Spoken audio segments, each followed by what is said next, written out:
অন্যদিকে নজর রাখতেই হচ্ছে কোচবিহারের হলদিবাড়ির দিকে। হলদিবাড়িতে চরমে পুরো নাটক। দলের নির্দেশ অমান্য করে শপথ গ্রহণ করে নিলেন উপপুরপ্রধান ও পুরপ্রধান। জানিয়ে চড়ছে রাজনীতির পারদ।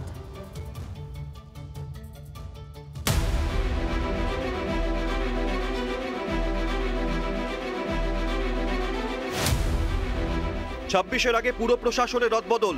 এই রদবদল করতে গিয়ে একাধিক পুরসভায় অস্বস্তির মুখে পড়ছে শাসক। এবার চরম নাটক হলদিবাড়িতে। অন্যান্য অনেক পুরসভার মতোই হলদিবাড়ির উপপুরপ্রধান ও পুরপ্রধানকে পদত্যাগের নির্দেশ দিয়েছিল দল, কিন্তু এই নির্দেশ মানতে রাজি হননি সিংহভাগ দলীয় কাউন্সিলর। যদিও পদত্যাগ করেছিলেন পুরপ্রধান ও উপপুরপ্রধান, তাতেও জলঘোলা বন্ধ হয়নি।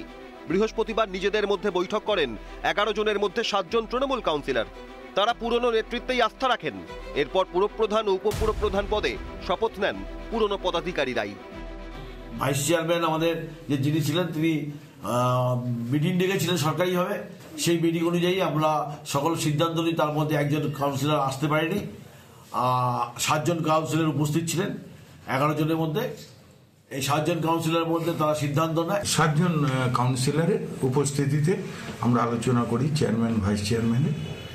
7 জন কাউন্সিলর মিলে যে সিদ্ধান্ত তারা নেবে আর কি, সেটাই আগামী দিনে ওটাই হলদিবাড়ি পৌরসভার ক্ষেত্রে পৌরভোট পড়ে যাবে।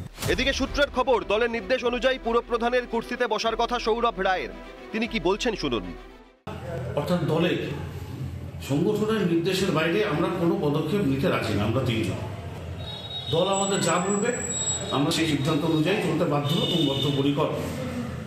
আজ পর্যন্ত আমাদের কাছে যা নির্দেশ যতটুকু রয়েছে সেই অনুযায়ী আমাদের অবস্থানটা কিন্তু সে জায়গায় রয়েছে। পৌরপতি এবং উপপৌরপতি নির্বাচন নিয়ে একটা সার্কাস আমরা দেখতে পাচ্ছি হলদিবাড়িতে। হলদিবাড়িবাসী দীর্ঘদিন আগে এই সার্কাস বা এই নাটক হলদিবাড়ির সাধারণ মানুষ দেখতে পায়নি। আজকে মেইনলি এখানে বিষয় হচ্ছে কি বলেন তো, তৃণমূল মানেই হচ্ছে তোলামূল। এভাবে দলের নির্দেশকে অমান্য করে শপথ গ্রহণ, এতেই উঠছে একের পর এক প্রশ্ন। এরপর কি হবে হলদিবাড়িতে? দলের ওপর কি রাশ আলগা হচ্ছে মমতার? রিপাবলিক বাংলা। নানা ধরনের কন্টেন্ট দেখার জন্য লাইক করুন, শেয়ার করুন আমাদের ফেসবুক পেজ, সাবস্ক্রাইব করুন আমাদের ইউটিউব চ্যানেল। পাশাপাশি অন্যান্য ব্রেকিং নিউজের জন্য অবশ্যই চোখ রাখুন রিপাবলিক বাংলায়।